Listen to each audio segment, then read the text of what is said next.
So Firebun, what have you discovered from the spice mines? What's going on? Man, things are starting to get spicy for as far as like Staker goes. I just wanted to talk a little bit about like some of the progress that I've made on Bring my it. end. Oh, Bring man. it. Okay. Yeah. It's pretty cool. Okay. So, I just finished like doing some testing with 1inch. So like we're going to be rolling out with 1inch initially. And we'll just allow transfers probably between like hex and ETH.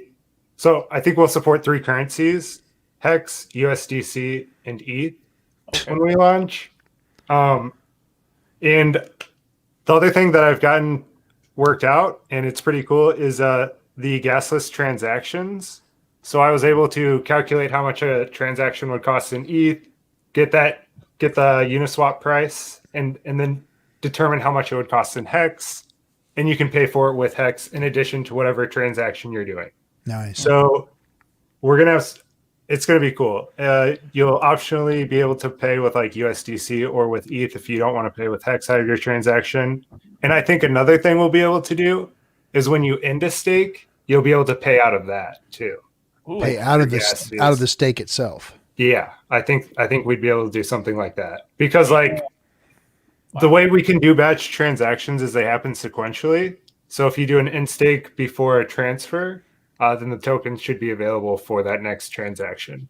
So it's just getting exciting because like things are becoming like more concrete, whereas a little while ago it was just an idea of like it'd be cool if we could do these things.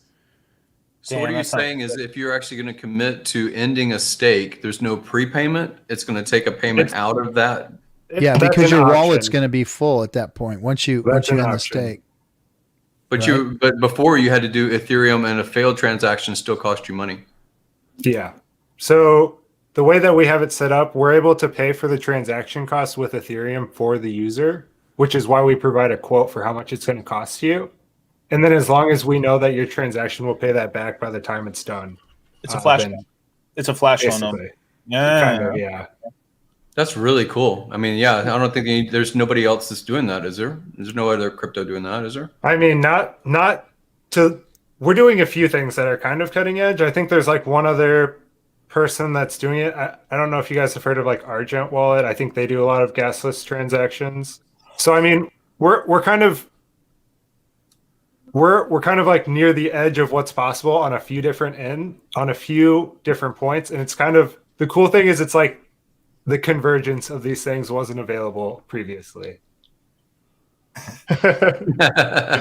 so we're talking like so these are some of the properties that will be a part of the service. We have a relaying service, so your transactions won't get stuck. They'll get replayed with higher gas fees until they go through, and you don't pay anything additional. Whatever you're quoted is exactly what you'll pay in gas, and we'll pay up to 2 times that gas limit if we have to in order to make sure the transaction succeeds. Because a failed transaction is you literally pay, worst case scenario, 2 times the gas price. Okay. So we'll try and quote the gas price and we'll go up to 2x that gas limit. And if your transaction fails, you'll get your hex back as well. You get refunded. So there are some cool things that are going to be emerging from like the system that we have set up.